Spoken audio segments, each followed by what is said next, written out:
For centuries, medieval men, women, and even children drank raw milk daily, not as a luxury, not as a trend, but as a life-giving staple. And strangely, they thrived on it, showing strong bones, powerful immunity, healthy digestion, and remarkable resilience. While today, in the modern world of advanced science and safe processing, milk has become one of the most controversial and digestive-destroying foods on the planet, blamed for bloating, inflammation, acne, allergies, lactose intolerance, weak immunity, and chronic sickness, forcing us to ask an uncomfortable question no one wants to answer. What exactly went wrong?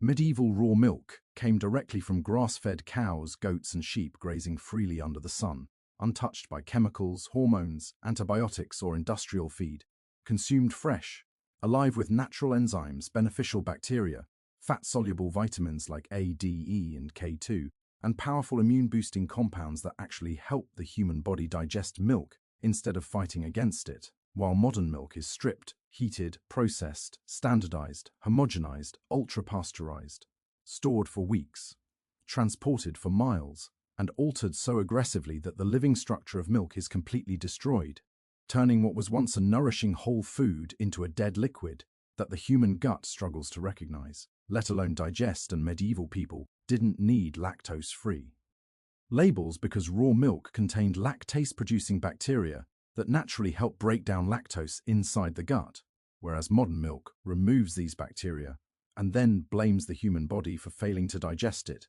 creating an entire industry around intolerance that barely existed before industrial processing. And while medieval milk fat was respected and valued for strength, warmth, and fertility, modern milk demonized fat, separated it, replaced it, or chemically altered it, ignoring the fact that milk fat carries essential nutrients critical for hormone balance, brain health, and immune defense. And when pasteurization was introduced to solve hygiene problems caused by filthy industrial dairies, it unintentionally killed the very enzymes and probiotics that made milk protective in the first place, turning milk into a sterile product that spoils faster inside the body than it ever did in nature. And medieval farmers knew their animals personally, milked them carefully, fermented excess milk into kefir, yogurt, and cheese to preserve nutrients, while today milk comes from stressed animals, crowded environments, unnatural diets, and mechanical systems that prioritize profit over nourishment. And what's even more shocking is that ancient bones, teeth, and skeletal remains show stronger dental health and bone density in milk-consuming populations than many modern societies, drowning in fortified foods and supplements, because raw milk works synergistically with the human microbiome rather than fighting it. And medieval children raised on raw dairy developed robust immune systems early, while modern children often develop allergies and sensitivities after early exposure to processed milk. And the irony is brutal. Modern milk is marketed as safer, cleaner, and healthier, yet it requires warning labels, alternatives, and medical disclaimers. While medieval milk, consumed without laboratories or factories, sustained entire civilizations through plagues, wars, famines, and brutal winters. And the truth no one wants to admit is that milk itself was never the enemy. The destruction of milk was, and today's milk doesn't fail you because your body is weak, but because it has been altered beyond recognition, removing the life that once made it a superfood. And as rates of gut disorders, autoimmune disease, and metabolic illness explode alongside industrial food systems, the question becomes impossible to ignore. Did progress make milk safer, or did it quietly turn one of humanity's oldest healing foods into something our bodies can no longer trust? And if medieval people could thrive on raw milk without modern medicine, perhaps the real danger isn't ancient food, but modern interference. And the deeper you look, the more unsettling the contrast becomes. Because medieval milk was not isolated from the rest of life the way modern milk is today. It was part of a living food chain where soil health, animal health, and human health were inseparably linked, meaning when cows grazed on mineral-rich pastures, those minerals traveled directly into the milk, strengthening bones, teeth, and nerves without the need for synthetic fortification. While modern milk often comes from depleted soils and grain-heavy diets that produce a nutritionally hollow liquid, later fixed in factories by adding artificial vitamins that the body absorbs poorly. And medieval people instinctively understood seasonality. Milk changed with the seasons, richer in summer, lighter in winter, while modern milk is forced into uniformity, standardized so aggressively that its natural variation is erased. And this uniformity may look scientific, but it removes the biological signals the human body evolved to recognize, confusing digestion and metabolism, and even the way milk be. Halved in the medieval stomach was different, because raw milk naturally curdles gently, forming soft clots that digest slowly and nourish the gut lining, whereas homogenized milk forms unnatural hard curds that irritate sensitive stomachs, triggering reflux, bloating, and inflammation. And instead of asking why milk suddenly causes problems, modern culture blames genetics, aging, or weak digestion, ignoring the fact that for thousands of years humans consumed dairy without needing pills, enzymes, or alternatives. And what's rarely discussed is how raw milk's natural bacteria train the immune system rather than overwhelming it, teaching the body the difference between friend and threat, while modern sterile milk arrives without any microbial guidance, increasing the likelihood of immune overreaction, allergies, and autoimmune confusion. And medieval fermentation wasn't a health trend, it was survival wisdom, transforming milk into kefir, clabbered milk, and aged cheeses that enhance digestibility and preserve nutrients, while modern processing treats bacteria as enemies to be eliminated at all costs, even though the human gut depends on them for balance.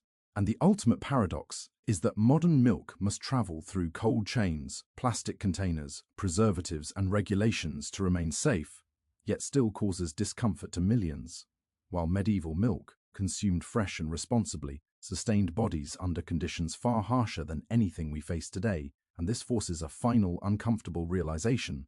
The story of milk is not a story of ancient ignorance versus modern intelligence, but of living food versus engineered food. And until we confront the possibility that safety without vitality is not health, we will keep wondering why something our ancestors depended on has become something our bodies fear, and the real question lingering at the end of tea.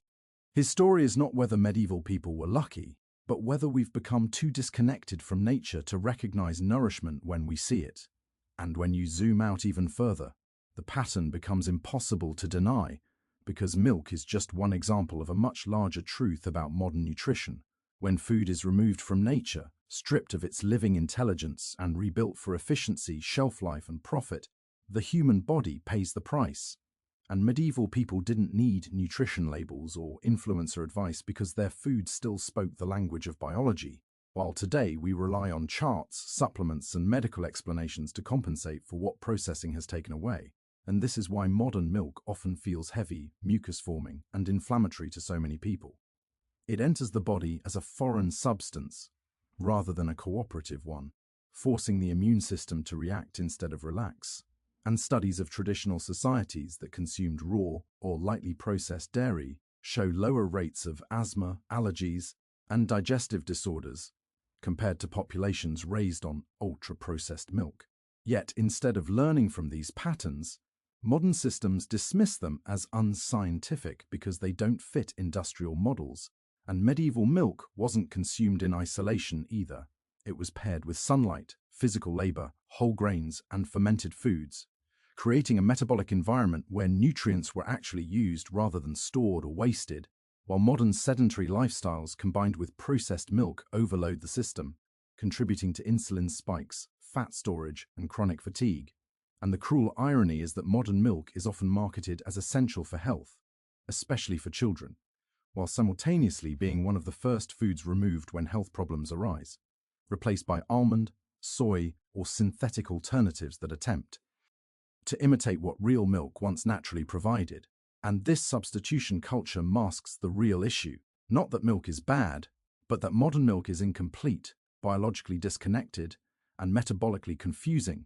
And medieval people didn't debate whether milk was good or bad, because their bodies responded clearly and positively to it, sending signals of strength, satiety, and stability, while modern bodies send mixed signals, cravings followed by discomfort, energy followed by crashes, because the food itself is sending mixed messages. And when you consider that modern milk often contains residues of antibiotics and hormones that subtly disrupt gut flora and endocrine balance, it becomes clearer why long-term consumption can contribute to issues far beyond digestion, including skin problems, mood instability, and immune weakness. And medieval milk, free from these interventions, acted as a regulator rather than a disruptor, quietly supporting the body instead of hijacking it.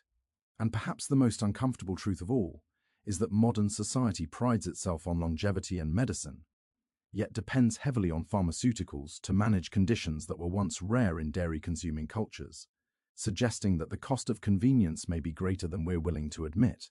And as this realization sinks in, the narrative begins to shift from nostalgia to responsibility, because this is not about romanticizing the past, but about recognizing that human biology has not evolved as fast as food technology, and when those two fall out of sync, sickness fills the gap, leaving us with a final, haunting question that lingers long after the video ends.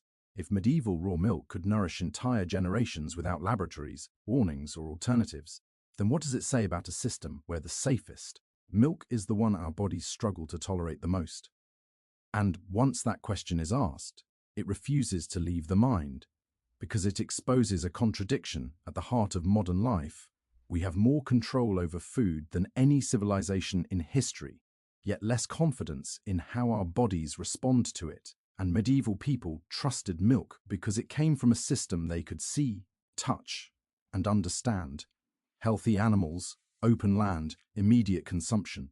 While today milk is abstract, distant, anonymized, produced by systems so complex that even experts struggle to explain every step.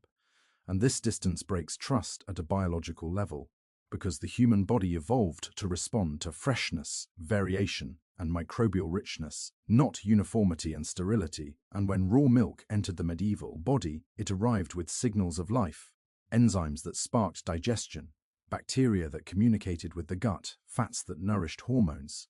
Whereas modern milk arrives silent, its natural messengers removed, leaving the immune system uncertain how to respond. And uncertainty in biology often looks like inflammation, intolerance, and fatigue. And this may explain why so many people say, milk used to be fine when I was younger, because tolerance declines as the gut becomes increasingly damaged by processed foods, antibiotics, stress, and lack of microbial exposure, conditions medieval life ironically protected against despite its hardships.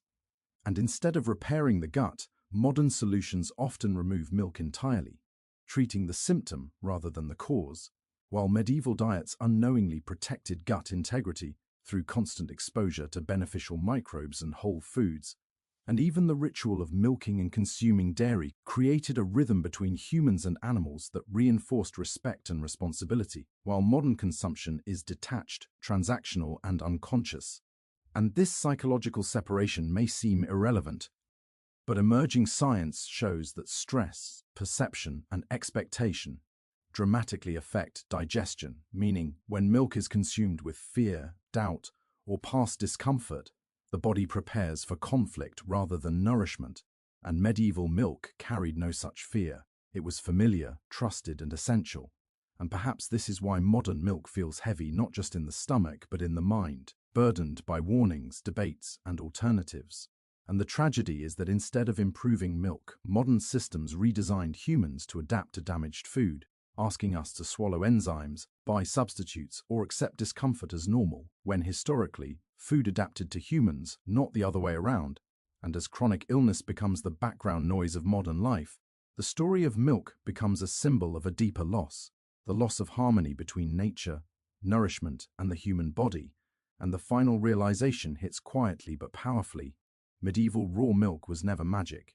It was simply alive, and modern milk doesn't make people sick because it exists, but because it no longer lives, leaving us to decide whether the future of health lies in further processing or in relearning what our ancestors never needed to be taught.